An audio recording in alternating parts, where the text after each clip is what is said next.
If I were to wake up tomorrow and my jaw was clicking every time I opened my mouth, I know exactly what I would do first. And I can tell you right now that it's not what most people would do, which is nothing. I'm Dr. Tim Batita. I am a dentist, a physician, and an oral and facial surgeon. Being trained as both a dentist and a physician, a significant part of my practice has been treating severe TMJ cases. I have seen many patients with jaw joint problems.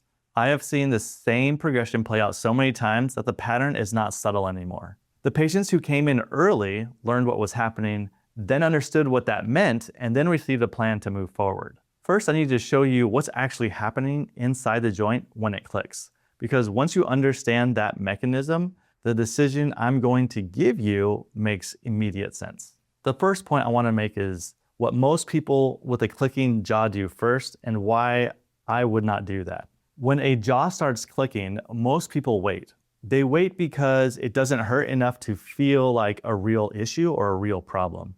They wait because they Googled jaw clicking and found enough reassuring evidence or content to justify staying where they are. Waiting feels medically conservative. It feels like the responsible choice. There are not many trained to treat jaw joint problems at a clinical level, so monitoring it may be the best you have. And the internet is full of content that normalizes clicking and popping as a quirk rather than a signal. So the waiting advice sounds reasonable. It comes from trusted sources, and it does not feel like a mistake while you're waiting.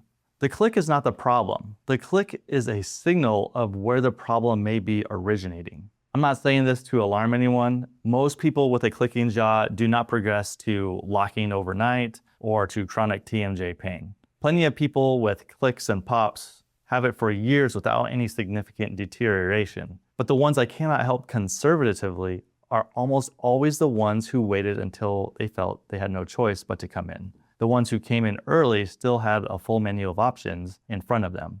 That difference matters. So if waiting is off the table, what would I actually do? And more importantly, why does the order of the next few steps matter more than any single one of them? The second point I want to make is start with understanding before heading into an appointment. Most people's idea of addressing a clicking jaw when they finally decide to take action is to go see a TMJ specialist and get a diagnosis. That is a great step, but I would do something prior to that appointment to maximize the benefit of the time that you spend with your doctor. Seeking a diagnosis without understanding what you're walking into means you may not be able to accurately describe what is happening, and you may accept whatever treatment plan without knowing whether that framing matches your actual situation. Getting a plan for the incorrect diagnosis can waste months. Most people come to their first TMJ appointment not knowing how the TMJ functions and whether their problem is inside the joint or in the muscles around the joint. Those are two different problems with two different treatment plans. If I were the one clicking, the first thing I would do is educate myself on the TMJ and the distinction between internal joint problems and muscular problems around the joint before I booked an appointment. This is not about mistrusting the doctors. It is about maximizing the benefit you get from the time you have with your doctor. It is about walking into the room as an informed patient rather than a passive one. The click is not just a sound. You should know what the body is telling you with the new sound you are experiencing.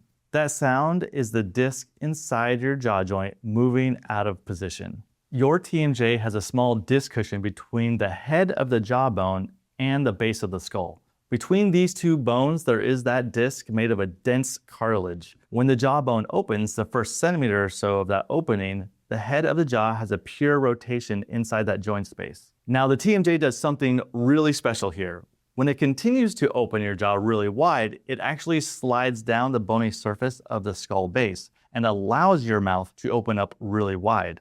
The disc is meant to stay in between these two bones, between your jawbone and your skull base, to allow for a smooth, cushioned movement so you are not hitting bone against bone. However, when you hear or feel a pop or a click sound, it is that disc shifting and popping in or out of place. The head of your jawbone catches it every time you open, which produces the click when it pops back into place. Right now, your joint is working around the problem. The question is whether the joint can keep catching and repositioning itself, or whether at some point it stops clicking, starts causing intense pain, or the jaw locks closed or locks open.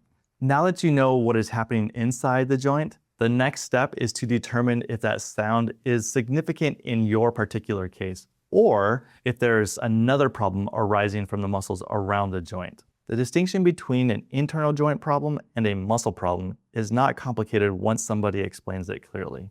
And knowing which one you might be dealing with changes the questions that you will ask at your doctor's appointment. It puts you in the driver's seat instead of the back seat. Before I tell you how to figure out which category you're likely in, I want to give you the one move that I said nobody makes at the beginning, because this is a thing that has to happen before any of the rest of it. If you are watching this because something in your jaw doesn't feel quite right and you've been trying to figure out what to actually do about it, subscribe. I put out a new video every week, and every one of them is built around the same principle, giving you the real information so you can make the real decision. Hit subscribe and keep going. The third point I want to make is how to know which version of this applies to you. Before you see anyone, run through these questions honestly. Your answers will tell you a lot about what you're likely dealing with. When your jaw clicks, does it cause pain or discomfort? Clicking with pain signals that the problem is more characteristic of a disc displacement. Clicking without pain tends to point in a specific direction as well. Your answer matters here. After the click, does your jaw feel like it's back in its normal position, or does something still feel slightly off? If it feels normal after the click, the disc is likely still reducing back to its normal position. If something still feels wrong after the click, that needs to be assessed and addressed at that appointment. Can you open your mouth wide without pain? Can you open your mouth wide without restriction? Does it feel like it catches? True restriction on the opening is a different presentation than clicking alone. Has your bite felt different recently, as if your teeth don't quite fit together? This is a significant issue with your bones and joint, and it needs to be diagnosed at your next appointment. Do you wake up with jaw soreness, headaches at the temple, or aching behind the eyes? This is a muscle component. Muscle pain and joint pain can coexist, and when they do, treatment has to address both or neither fully resolves. Does the jaw feel fatigued or have discomfort after speaking all day? And is this pain or discomfort in the generalized area of the side of the jaw? If so, this points to a muscular problem. If the clicking is painless and you are opening fully, but you are waking up with jaw fatigue or your face is hurting at the end of the day, your situation is likely heavily influenced by the muscle component. That is the most manageable presentation and the most responsive to conservative care.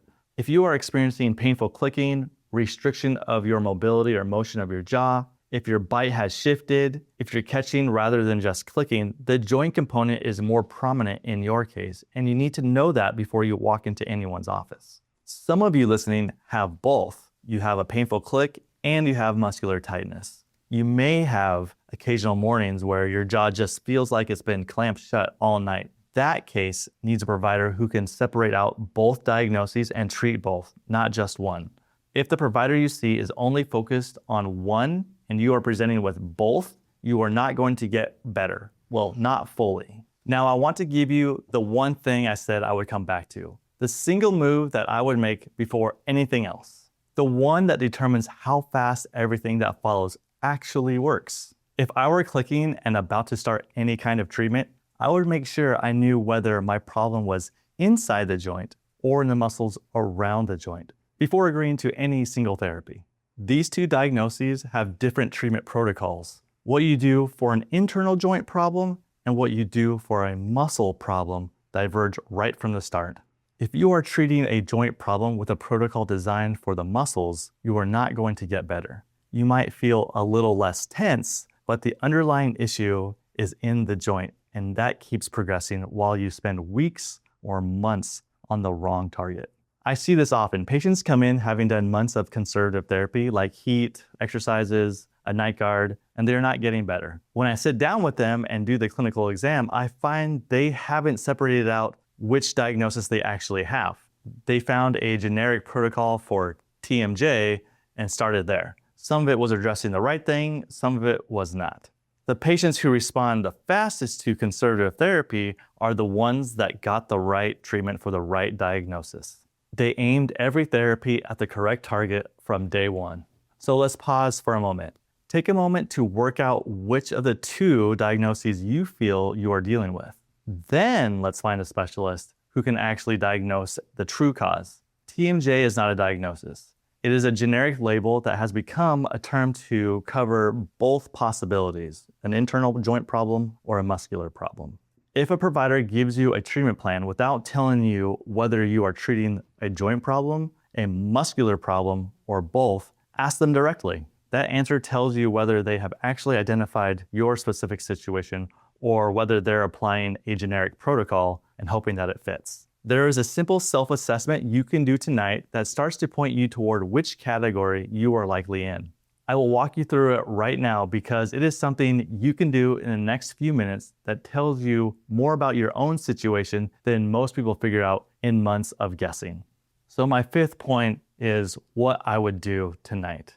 A few minutes of focused self-assessment tells you whether your sensitivity is concentrated at the joint itself, that small spot directly in front of your ear canal, or spread across the muscles along your jaw, along your cheekbone, along your temple. Those are two different locations pointing toward two different problems. And walking into your first appointment knowing which one lit up for you means you are already a more informed patient than most people who sit across from a provider. You are not going to diagnose yourself tonight, but you are going to walk into that appointment with something to say beyond, I have TMJ. Here's what I would do before my first appointment. Sit somewhere quiet, relax your jaw completely. Your teeth are slightly apart and your lips are closed.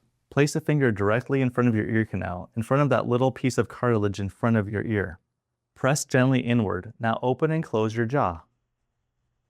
You should be able to feel that joint movement with your finger. Hold for a few seconds. Note whether that produces tenderness or pain in that specific point. That is your joint that you're feeling. That is where an internal derangement lives. Now move your fingers down your jawline. There is a muscle running along the side of your jaw. Press along it. Then move up to your cheekbone area and push there. This is the area of your masseter muscle. Then move to the temple. On the same side, press. Note where the tenderness is strongest. This is your temporalis muscle. I have a model here. This is your ear canal. This is your joint. This is your cheekbone. Below the cheekbone and along the side of your jaw, there lives this really strong masseter muscle.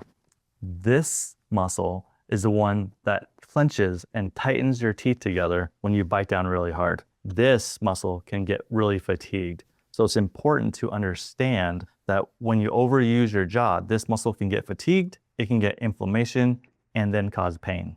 This muscle up here is like a fan-shaped muscle. This muscle can also get fatigued. It attaches to the inside of your jaw. It goes underneath your cheekbone here and attaches to your jawbone. And when you clench your jaw really tight, it also fires, and you can feel it when you clench your teeth together. You can feel it tighten up. This muscle can also get fatigued, cause inflammation, and cause pain. So these are the muscles that you need to palpate, meaning feel around to see if you find any tenderness. This muscle also, you need to palpate around and see if you can feel that tenderness. This is a good model to show where the muscles are that actually help you close and tighten your jaw. Now do the same sequence on the other side. Even if you only click on one side, muscle involvement is often bilateral, meaning it's on both sides, even when the joint click is on one side. If you have stable and strong teeth, let's perform this test. Bite on a Q-tip or a popsicle stick. Bite with your back teeth on one side. This test puts the stress on the muscles that are on the same side where you're biting and loads the joint on the opposite side. So if you have pain on the same side that you're biting on, that points to a muscular issue. If you have pain on the opposite side, that points to the joint issue. Now try the test while biting on the back teeth on the other side. Again, if you have pain on the same side, that points to a muscular issue. And if you have pain on the opposite side, that points to a joint issue. So if you have a popsicle stick and you bite on the right side, and you feel pain on the same side that you're biting on, that's a muscular issue. But if your pain is on the opposite side, that tends to be more of a joint issue. So if you bite down here and your pain's there, it's more likely a joint issue. But if you bite here on the right side and it hurts on the same side, that's a muscular issue. Then you do it on the other side, muscular issue over here. If you bite here and you feel pain up here, that is a joint issue. Write down what you found: joint tenderness, muscle tenderness, or both. Bring that to your appointment and lead with it. Tell your provider where you found it. A good clinician will use that to direct the exam rather than starting from scratch. If I had a clicking jaw, I would not wait for it to hurt to start to understand it. I would ask myself those questions and perform that self-assessment tonight. If there is no pain or dysfunction, that is good to know. If there is pain or dysfunction in mobility, I would get in front of someone sooner rather than later. Someone who could tell me whether I was dealing with a joint problem or a muscular problem, or both. And I would not start with any treatment until I had that answer. Starting here does not mean you are heading towards surgery. For most people with a clicking jaw, it means you may never need surgery. I am Dr. Tim Batita. If this gave you a clearer picture of what's actually happening when your jaw clicks, I have a video that goes directly at the diagnosis question: the specific distinction between a joint disorder and a muscular disorder, why it matters, and why so many collapse them into a single category called TMJ. That video is linked in the description and on the screen right now. Watch it before your first appointment. It will maximize the benefit you get with your provider and dial in the questions you ask. Stay healthy, share your smile with others, and I'll see you in the next video.